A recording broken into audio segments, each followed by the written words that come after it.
ቤተሰቦቼ እንዴት ናችሁ? ደህና ናችሁ ወይ? ረመዳን እንዴት ነው? አልሐምዱሊላህ ከኔ ጋር ሁሉ ሰላም።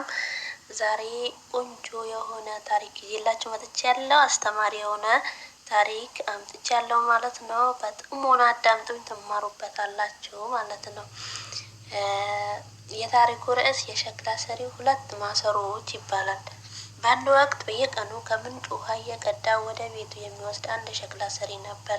ውሃውን የሚሸከመው በትከሻው ላይ ባቆራረጠው እንጨት በሁለቱ ጫፍ ሁለት ማሰሮዎች አንጠልጥሎ ነበር። አንደኛው ማሰሮ ሙሉና ምንም እንከን የሌለበት ሲሆን ከምንጩ እስከ ቤቱ ድረስ ውሃውን ሳይፈስ ሙሉ በሙሉ ያደርሳል።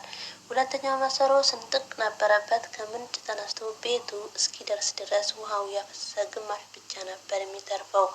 ይህ ሁኔታ ለ2 ዓመታት ቀጠለ። ሙሉውን ማሰሮ በራሱ ስራ ይኮራ ነበር። የተሰነጠቀው ማሰሮ ግን በራሱ ጉድለት እያፈረና ውሃ ያፈሰሰ አሰሪዬን አደከምኩት ብሎ በጭንቀት ተሞላ። አንድ ቀን የተሰነጠቀ ማሰሮ ለባለቤቱ እንዲህ አለው፣ በራሴ አፍራለሁ። በጎኔ ባለው ስንጥቅ ምክንያት ውሃ እያፈሰስኩ ስለሆነ ይቅርታ እንድታደርግልኝ እፈልጋለሁ። ሸክላ ሰሪውም ፈገግ ብሎ እንዲህ አለው፣ ዛሬ ወደ ቤት ስንመለስ በመንገዱ ዳር ያሉት የሚያምሩ አበቦች ተመልከት። ወደ ቤት ሲመለሱ ማሰሮ አስተዋለ። በመንገዱ በግራ በኩል እሱ ባለበት በኩል እጅግ የሚያማምሩ አበቦች በቅለዋል። ሸክላ ሰሪውም እንዲህ አለው፣ በአንተ በኩል አበቦች መኖራቸውን በሌላኛው ማሰሮ በኩል ግን አለመኖራቸው አስተዋልክ?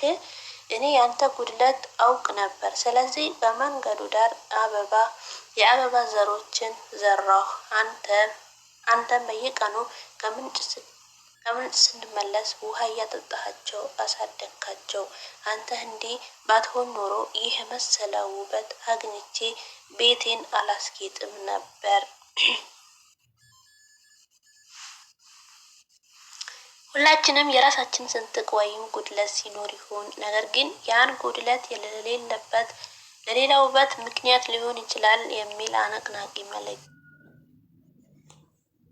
ወዱ የማደርጋችሁ ድንቅ ታሪክ ወይም ጉድለታችሁ ውስጥ ያለው ውበት እዩ የታሪኩን እና በጣም አስተማሪ ነው። ከወደዳችሁት ላይክ እና ሰብስክራይብ አድርጉልኝ።